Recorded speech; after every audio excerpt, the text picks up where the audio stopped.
sebelum kita belajar, mari kita berdoa terlebih dahulu ya. Terima kasih Bapak dalam kasih-Mu, terima kasih atas anugerah-Mu. Kami akan memulai pembelajaran kami dari awal hingga akhirnya dalam nama Tuhan Salia. Amin. Halo anak-anak, selamat pagi.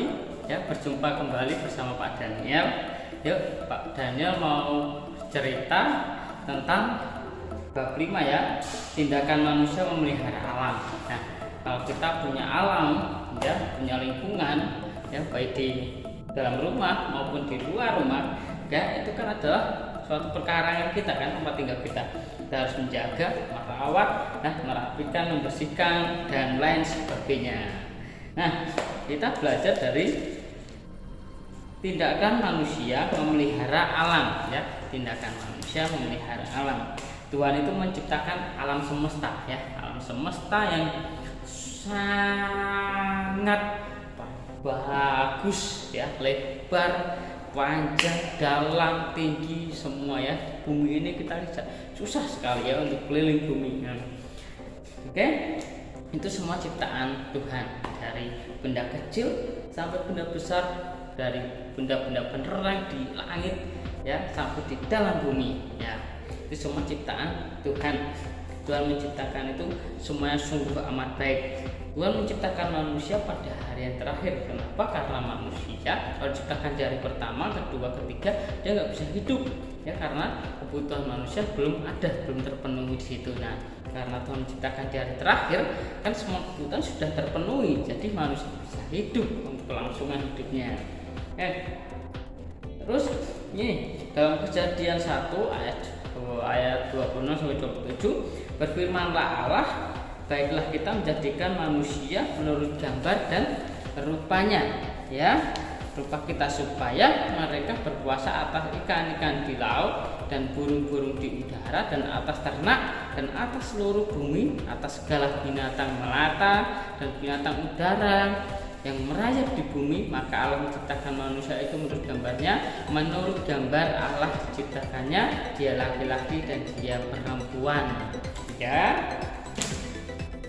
Jadi Tuhan itu menciptakan kita supaya kita berkuasa atas semua binatang yang di laut, bumi, yang merayap, yang terbang dan yang lain-lainnya ya.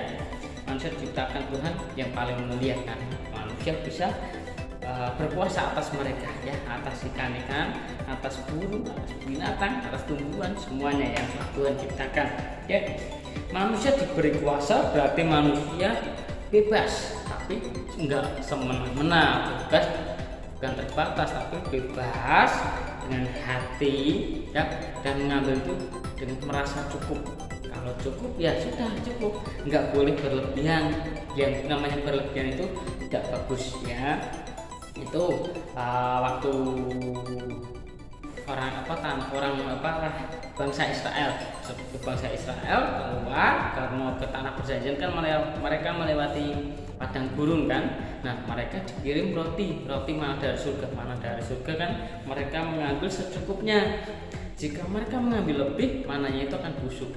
Tapi kalau hari Sabtu ya kan, minggu kan sudah selesai ya kan, mereka boleh mengambil dua bagian ya. Dua bagian untuk hari ini dan untuk besok. Nah, karena besok tidak turun. Nah, jadi seperti itu ya. Terus arti manusia dapat memanfaatkannya itu, manusia itu semua itu bisa memanfaatkan alam. Nah, kalau yang di gunung kan berbuat untuk gunung berapi ya, ada pasirnya, ada batunya untuk bahan bangunan ya. Terus kalau di ladang ya, di bawahnya gunung berapi itu syukur mereka bisa menanam sayur, buah-buahan, terus bunga-bunga yang indah dan segar ya. Nah, kalau kita di bawah, di lereng-lereng, terus di paling daerah-daerah sini kan nggak ada gunung kan, itu ada persawahan ya, bisa dibangun perkotaan ya, terus bisa bangun dengan perumahan, perkampungan penduduk banyak kan, kita manfaatkan semuanya itu ya.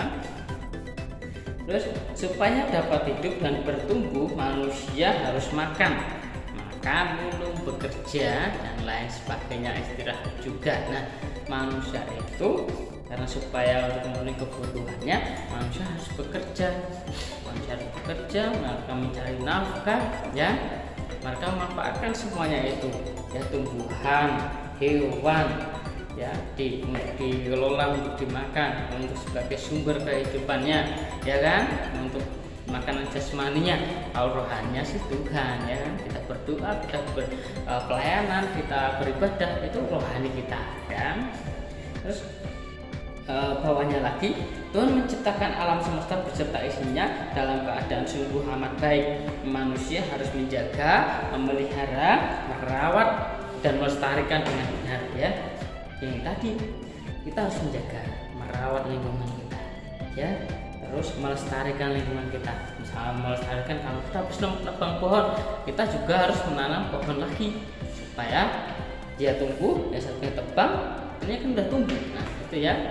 Terus kalau di persawahan kita menanam padi, memanfaatkan dengan menanam padi, terus kedelai, jagung, palawujo, ya, namanya palawujo. Oke. Terus kalau di perkotaan kita memanfaatkan dengan industri, ya, industri. Nah, industri ini dari bahan-bahan tersebut, misalnya kapas kan dibuat kain, kayu dibuat triplek, ya kan, ada besi, terus ada aluminium. Nah, itu ya bahan-bahannya. Terus kita tidak boleh melakukan hal-hal yang dapat merusak keselamatan hewan, lingkungan, ya, kita tidak boleh. Misalnya kita menebang tapi tidak menanam, terus membakar, ya, bakar tanaman atau bakar hutan, ya, kita nggak boleh kayak gitu. Itu namanya merusak, dan tidak boleh melakukan tindakan yang seperti itu, ya, karena itu merugikan lingkungan dan nanti akhirnya juga merugikan diri kita sendiri. Nah, oke, kita lanjut lagi. Kita dapat membandingkan suasana di kota maupun di desa, di gunung maupun di lereng. Nah, kita bisa membedakan semuanya. Kalau di desa itu kebanyakan mereka bersawah, ya, bersawah, ladang, ternak. Nah, kalau di kota ada yang berwirausaha, ya, ada yang menjadi pilot, guru, dokter, dan lain sebagainya. Terus kalau di desa itu mereka petani, ya, pedagang. Di sini juga banyak juga, kan sini dikit. Kalau di desa kan banyak banget, ya, petani, karena ladang-ladangnya sawahnya juga banyak sekali, ya. Terus bagaimana cara merawat alam ciptaan Tuhan? Ini ada tumbuhan itu dirawat, disiram, direboisasi. Terus kalau misalnya binatang kita diberi makan, kita tidak boleh berburu, ya. Terus tidak boleh mengasih air atau racun ke kolam atau ke sungai atau ke laut, tidak boleh, ya, untuk mencemarkan air. Terus hasil alam, ya, kita gunakan secara bijaksana dan secukupnya, tidak boleh berlebihan, ya. Dengan demikian sumber makanan manusia tetap terus terjaga dan tersedia, ya, karena kita merawat, melestarikan. Karena itu sumber daya alam yang kita butuhkan semuanya tersedia.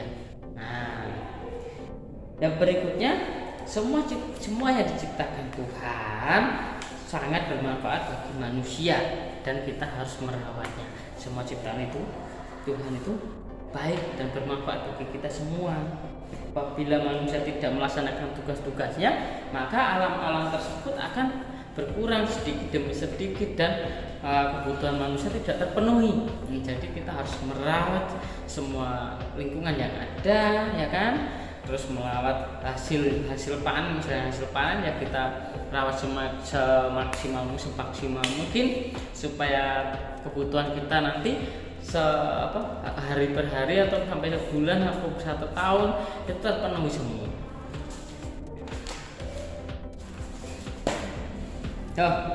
Cara menghindari bencana banjir dan tanah longsor, ya, kita harus menanggulangi ini, menjaga kebersihan lingkungan, selok-selokan, ya toh, terus sampahnya harus membuang ke tempat sampah, tidak boleh membuang ke sungai atau ke selokan. Terus tanaman kita harus menanam juga. Kalau misalnya kita tebang satu, kita harus menanam satu lagi, ya. Terus bagaimana cara kita supaya lingkungan kita tetap bersih? Tadi kita melakukan kerja bakti, ya, kita melakukan reboisasi, kita melakukan bedah desa atau kerja bakti satu desa. Nah, satu RT, satu RW, satu desa. Kalau di tempat Bapak satu RT, satu RW, satu desa, ya, itu mereka kerja bakti. Misalnya RT ini minggu pertama, RT ini minggu kedua, RT ini minggu ketiga, itu sampai seterusnya. Jadi bergantian ya kerja bakti, ya, supaya tidak menimbulkan masalah, tidak iri satu dengan yang lain, ya.